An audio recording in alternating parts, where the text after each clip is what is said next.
Bharatiya Janata party అనుబంధ వ్యవస్థలలో కామినేని ప్రాధాన్యత వేరు. కామినేని పార్టీ కోసం ఎంతవరకు సిన్సియర్గా పనిచేశారన్న పక్కన పెడితే ఆ పార్టీ అనుబంధ వ్యవస్థలకి ఆయన కీలకం. ఎవరికి ఏ సమస్య వచ్చినా తన్మని ఫోన్ చేసేది ఆయనకే, తక్షణం స్పందించేది ఆయనే.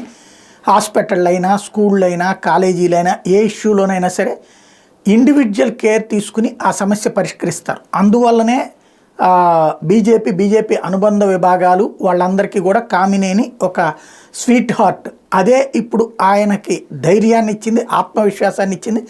కైకలూరు సెగ్మెంట్లో గతంలో ఎమ్మెల్యేగా గెలిచి ఆ పైన మంత్రి అయినటువంటి కామినేని ఈ దఫా కూడా తెలుగుదేశం, జనసేన, భారతీయ జనతా పార్టీ పొత్తులో తనకి సీటు ఖాయమని ఇప్పుడు కాదు, ఏడాది ముందు నుంచి చెప్తా ఉన్నారు. పొత్తు ఉంటుందని చెప్తున్నారు, సీటు కన్ఫర్మ్ అని చెప్పి. అయితే బయట మిగతా వాళ్ళకి మళ్ళీ మీడియా ముందుకు రావట్లేదు, కానీ ఆయనకు ఖచ్చితమైనటువంటి లెక్కలు ఉన్నాయి.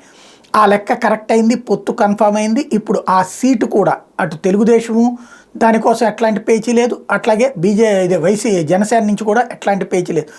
అక్కడ ఎవరైతే ఆ నియోజకవర్గంలో ఉంటారో వాళ్ళు ఆల్రెడీ కామినేని వెంటే తిరుగుతూ ఉన్నారు. తద్వారా కామినేని ఏడాది క్రితం నుంచి ప్రిపేర్ చేసేసుకున్నారు. అందులో 3 జెండాలతో అప్పటి నుంచి ప్రచారం చేసుకుంటూ వస్తున్నారు.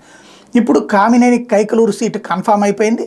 ఆయన విజయం ఖాయమని, మళ్ళీ 3తో కూడినటువంటి సంకీర్ణం వస్తే మంత్రివర్గంలో కూడా స్థానం ఖాయం అన్నటువంటిది ఖచ్చితంగా నమ్ముతున్నారు. ఆయన అభిమానులు కూడా నమ్ముతున్నారు.